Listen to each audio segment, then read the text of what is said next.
Hey, what's going on, guys? compensating here. In this video I'd like to share the insights I came up with after reading this fantastic article, Simplified Evaluation Function on Chess Programming Wikipedia, and all this information is provided by a Polish chess programmer Tomasz Michniewski, who has created this sort of a simplified evaluation function, and I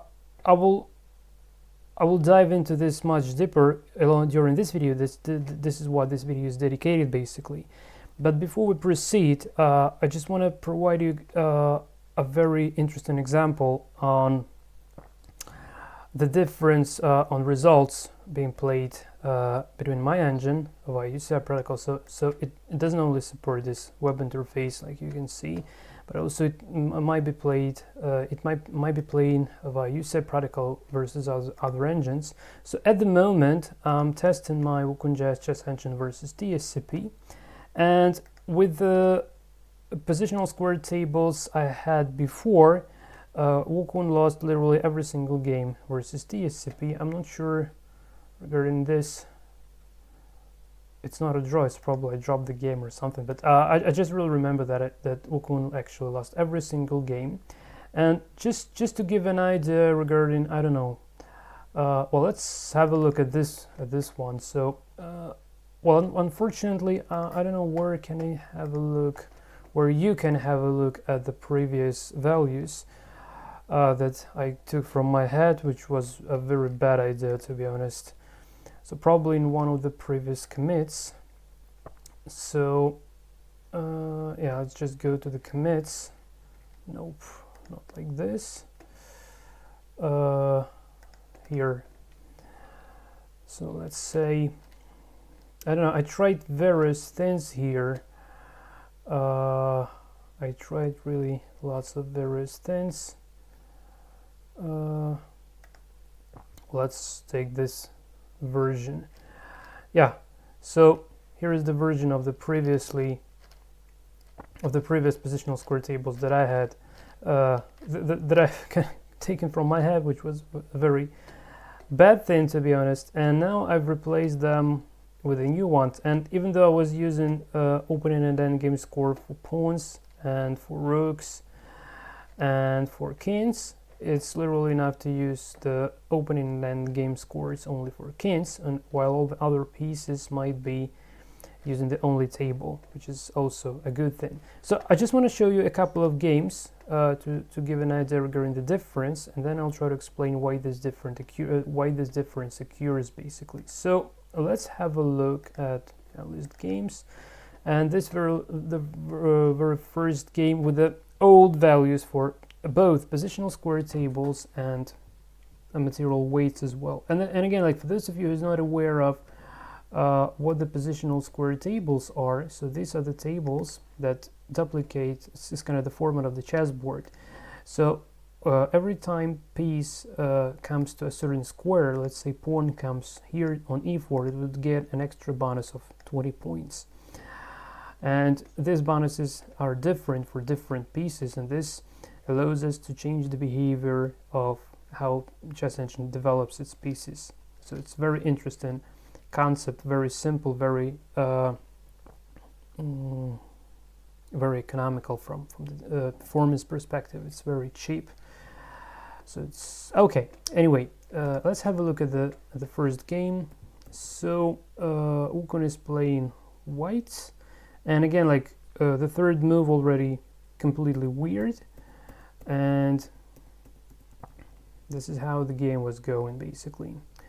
So no opening book here, I believe. Yeah, because no such weird moves are not possible within the opening book.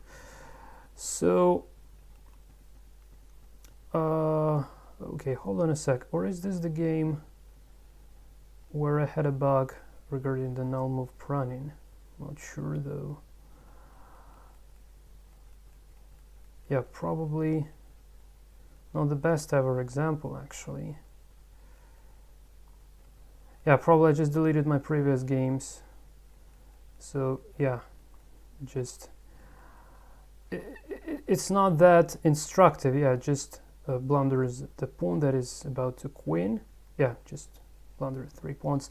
Well, it's a loss, but it's not really that great example of why exactly the positional square tables are bad. But let me just show you the game, the one game, the first one game with white pieces versus TSCP engine. By the way, the interesting thing behind this evaluations is that the depth that both engine hit is about the same. Well, actually, well, sometimes maybe TSCP is searching a bit deeper. Sometimes Wukong might be searching a bit deeper, yeah, like in this case.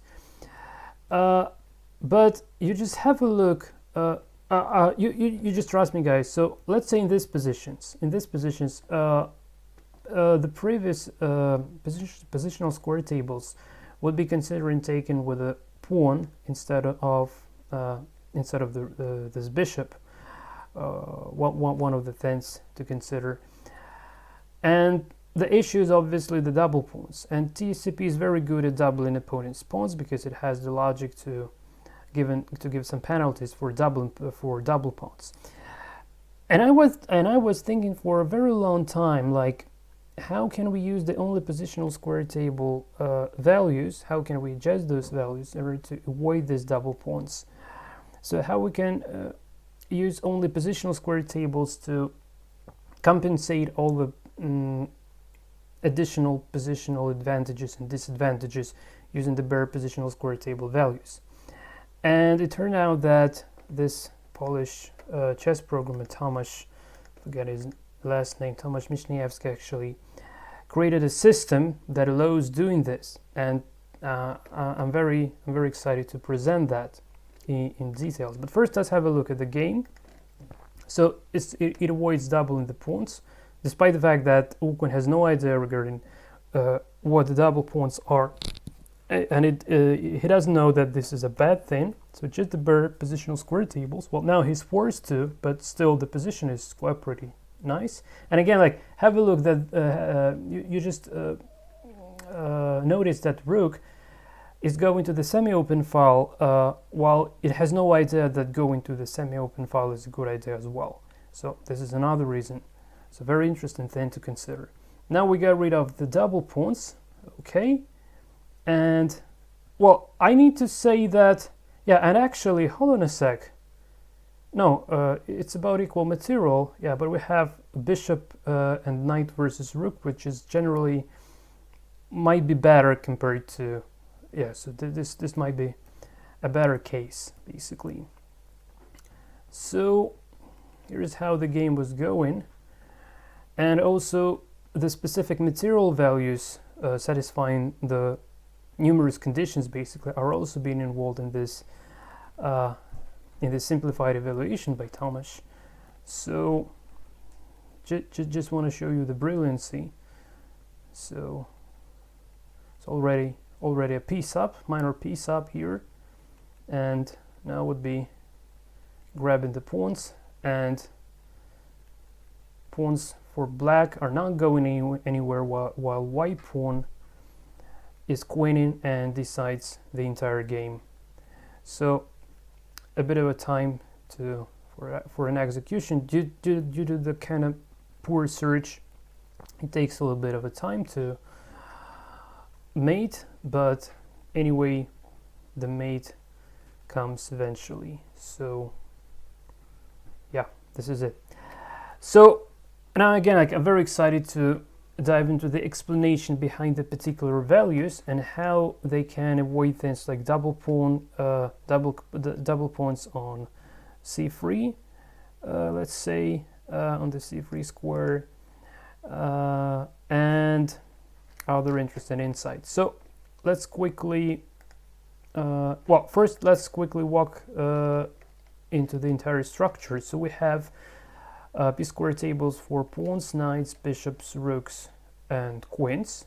And only for a king we have two tables, one for opening, one for the endgame. The idea is very simple. In the opening, we want king to castle and stay on the safe squares, like mentioned here.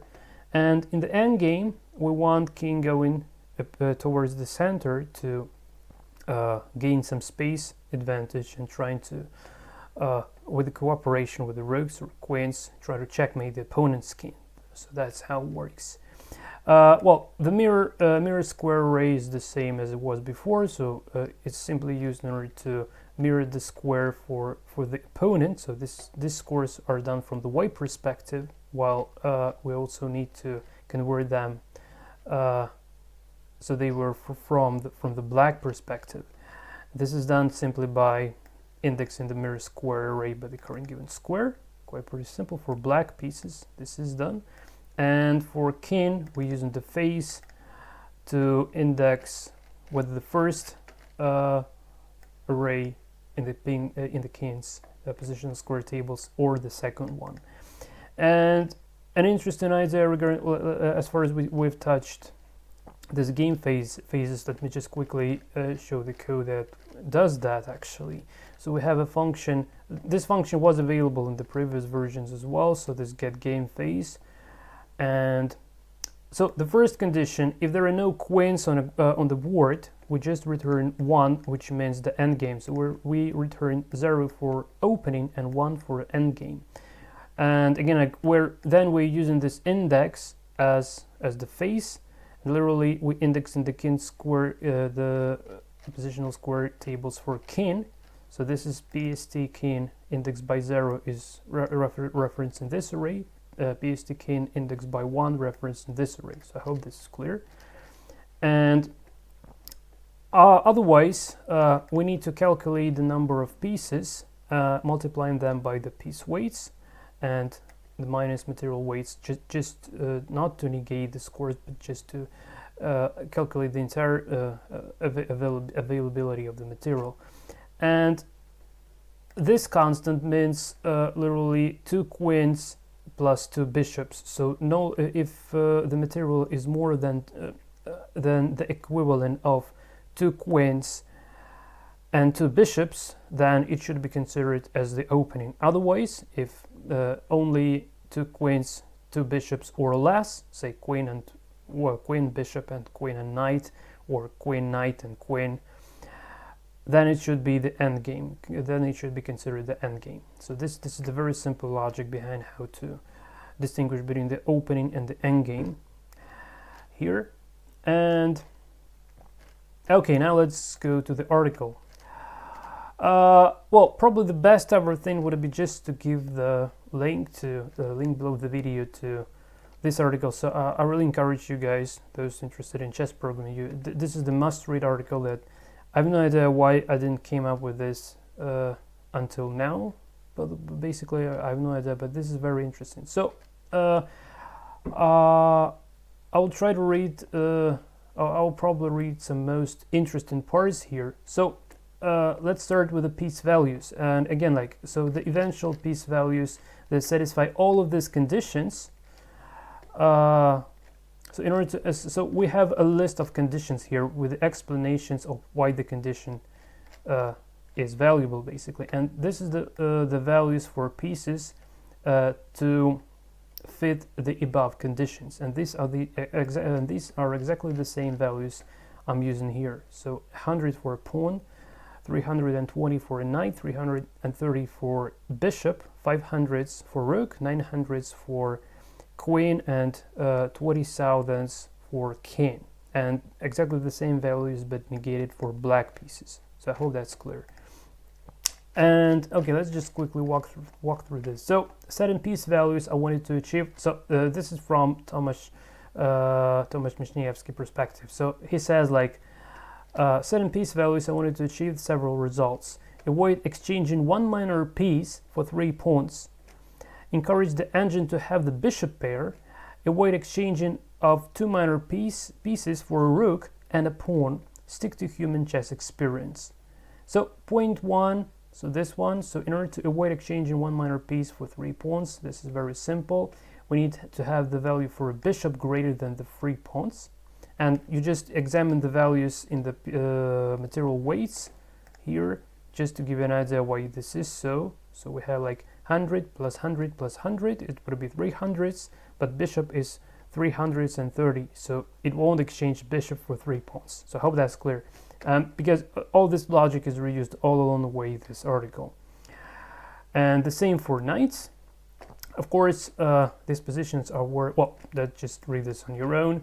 Point 2 is achieved by bishop score is greater than the knight score. This is it. So we have 330 for bishop, 320 for knights. So that means that it would be considering to have a bishop pair if available instead of knight and bishop. So just evaluating bishops slightly greater than knights allows to get the bishop pair. If you don't have this logic, then you would need to give a bonus for having a bishop pair separately. But yeah, sorry guys, I just forgot to read probably one of the most important sentences within this entire article. So please note that the values presented here have been designed specifically to compensate for the lack of other chess knowledge and not being supplemented by it. So if you're about to be using these values, it would be extremely bad idea to use these values along with some sort of a specific additional chess knowledge, like the bishop pair, the doubling pawns, pawn promotions, and things like that. So like isolated pawns. So the idea behind these values, to make them work properly as designed by the author, as intended by the author, we need to make sure that only material weights and positional square tables are used and nothing else. That's incredibly important, because otherwise the entire beauty and logic behind like how we exchange pieces and what we get in return would be broken, because these particular values are extremely important. So by reading further on, I hope you will understand why this is so. So then we just walk through some interesting conditions to satisfy as well. And eventually we came up with this sort of values that literally satisfy all the conditions being described above. So just this is the must read if you're into the chess programming. I was so happy reading this. This is so insightful. But even more interesting than regards to the positional square tables. So another quote. So now let's move for p-square values. Generally, I would like to give bonuses for pieces standing well and penalties for pieces standing badly. Other squares will have neutral value of 0. Of course, one may incorporate above piece values into p-square tables if they wish. I don't do this. So this means that this is just a matter of implementation. So you could have add the value of pawn to each of these values, but usually, well, Tomasz doesn't do it. Literally nobody does that. I've never seen an engine that does that. So what are we doing within our evaluation? First, we calculate the material score, and then we add a positional square table bonus. Like, it's literally every single chess engine does this. So first we calculating the material score, and then we adjusting the material, what we got there, adjusting by the positional score. That's very simple idea. So next, okay, so let's comment this table. This is absolutely insightful paragraph here, so let me read this completely. Firstly, the shelter in front of white short castle, so this is it. Long castle symmetrically, this is it. Pawns f2, g2, h2 get bonuses. So f2, g2, and h2 get bonuses. I'm sorry, not this guys, but this guy. So this is the shield for a king when it castles either king side or the queen side. So make sure these pawns are not going away from the king. So this is kind of like the incorporated king safety within the only positional square table values. So this is so fantastic, because otherwise you need to handcraft the king safety separately. Well, and obviously, like, normal people does that, but assuming the minimalist approach I really love to follow, it's incredibly cool that we can, by simply using these values for king shield, we can kind of mimic the king safety code. And meanwhile, this is faster because we don't need to spend extra time on calculating king safety, especially bearing in mind the hexadecimal 88 array board representation and the fact that we don't have bit boards here. It's very expensive to calculate king safety and other things that can be calculated very relatively cheap, assuming the bit boards, when we can use the single bitwise operation in order to get literally all the needed squares, and then just to extract them, and that's it. So as I was mentioning in my BitBoard Engineering C tutorial series, that the matter of having bitboard move generator is not just because it's faster, but more like for some sort of evaluation purposes, when we can use when we can quickly answer the evaluation related questions using the bitwise operations. Very quick and simple. But again, like if we don't have this bitboards, if we have the array-based board representation, it's incredibly cool to have this key safety being incorporated within the values of the positional square tables. So all these values are about to be studied for, maybe not for ages, but studied for quite a bit of time to get the beauty behind them. So, and this is not even the most interesting part, so let's move further on. Additionally, we set negative values for F3 and smaller for G3 with both great holes around the king. So F3 here and G3 here, so not so just trying to avoid moving pawns away from the king. Okay, and the bishop, oh, hold on a sec. Moreover, if we get, sorry guys, just been a little bit distracted. So moreover, if it gets positioned with a pawn at G3 and a bishop at G2, then we still may play H3 or not. Therefore, H3 has the same value as H2. So H2, H3 here. Zero value on F4, G4, H4, these guys, prevents playing with pawns in front of the king. Moving these pawns to F5, G5, H5 still brings nothing. So H5, G5, and F5 still bring nothing. And the brilliancy, just notice this. But at this moment we have the same values as on the rank 2. So why go in here brings nothing? Because we have exactly the same values as we have in the initial rank. And this is absolute brilliancy. You know, like, I don't know, you really need to be a smart guy to create this. That is something I was trying to reinvent in the wheel on my own. But yeah, I really failed with that stuff. And when I saw this implementation, I said like, oh my god, this is just exactly what I was looking for. So great, so cool. Okay, so you know, like when you're trying to invent something, it's most likely that someone else much smarter than you are has done this before, and you just need to find that solution. Okay, so let's go further on. So the knights. With the knights, we simply encourage them to go to the center.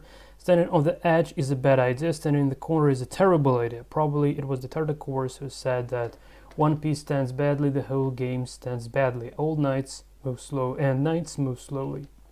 As you can see, I would happily trade for 3 pawns any knight standing on the edge. This means that minus 50 and minus 50, minus 50, minus 50. This would be minus 150, right? And the value of the pawn is oh my god, it should be hundreds. So guys, I'm sorry guys, I really suck in math, so it's I'm sorry guys, I'm so sorry for that. So this should be like the knight that stands in the corner can be traded for, hold on a sec, for 3 pawns. Any knight standing on the edge. Well, you just better read this on your own, because yeah, just don't really want to get shamed by my poor math. So, well, bishops also like avoiding corners. So nothing much. Oh yeah, this is a very interesting. Yeah, so this is very interesting as well. So additionally, we prefer squares like b3, c4, d5, b5, and d3 in the central ones. Moreover, I wouldn't like to exchange white bishop at d3 or c3. So it is not gonna. So this values allows you not to exchange bishop on c3 or f3, which results doubling the pawns on the king side, which leads to the king safety issues, or doubling pawns on the queen side, regardless of whether the king stands there or not. Still, these double pawns are very bad idea, so usually programs using some double pawn detection logic in order to avoid this. But here, by simply setting these values to 10, as a result, a white bishop d3 c3 is worth 330 plus 10, and black knight at e4 worth 320 plus 20. So the choice of whether to exchange or not should depend on no other issues. So this means, like, when I saw this on the real game, like how it avoids exchanging the bishops for knights on this square, and on the other hand, he does exchange the bishop for knight on this squares, on this squares, and this one. So on f3 and on, oh my god, just let me make sure that I, f6, f6 and probably c6 should be c6. On the contrary, yeah, white bishop at e4 would be captured by black knight from f6. White bishop at g5 won't capture black knight. Oh, so white bishop at g5. Yeah, so I really need to work out this a little bit. So, but you just get the beauty behind the idea. So by simply changing the values, we may manipulate the fact of whether bishop is getting exchanged for a knight or not, or on a current given square. So I think this is absolutely fantastic. So for rooks, the only idea which came to my mind was to centralize, occupy the 7th rank and avoid A and H columns in order to defend pawn b3 from a3. Yeah, and he took this from Jabril Chess Engine. Well, nothing much. Generally with queen, I mark places where I wouldn't like to have a queen, so he doesn't want to have a queen on the board edge and in the corners especially. Additionally, slightly mark central squares to keep the queen in the center, and b3 c2 squares, Pavel's suggestion, so it's probably his friend. The rest should be done by tactics. And well, the king is quite pretty self-explanatory, so we don't really want to expose king into the center in the opening or middle game. And in the end game, we really want to avoid king sticking to the corners, because it most likely gets mated there, and instead we're trying to centralize the king to help to mate opponent's king if the king is supported by the rook or queen. So this is it. This is very simple but yet powerful concept and idea to consider. And from now on, I believe that I would stick to these values, and probably I won't even be touching the evaluation anymore, because I really wanted to have some unified values to avoid all this addition, like double pawns, promoted pawns, isolated pawns, and all other things to be considered here. And again, I extremely like the style of play of an engine, like how it behaves with this particular values, and also how it exchanges, how the material imbalance comes to the favor of Wukong compared to other engines in case of this particular exact values. So I hope this makes sense. And again, like, just for comparison, for those very smart guys, like with the cool strong engines, they use things. Well, I'm not even talking about the neural nets, like efficiently updatable neural nets like in Stockfish, or I'm not even talking about Lila nets, which is completely different story. So obviously they never use these handcrafted values. Instead, they trying to fine-tune the values using some sophisticated, for me at least, sophisticated machine learning algorithms. But if you don't really want to go for that complications, like I really don't want to go for this for those complications, at least for now, because that's a complete rocket science to me.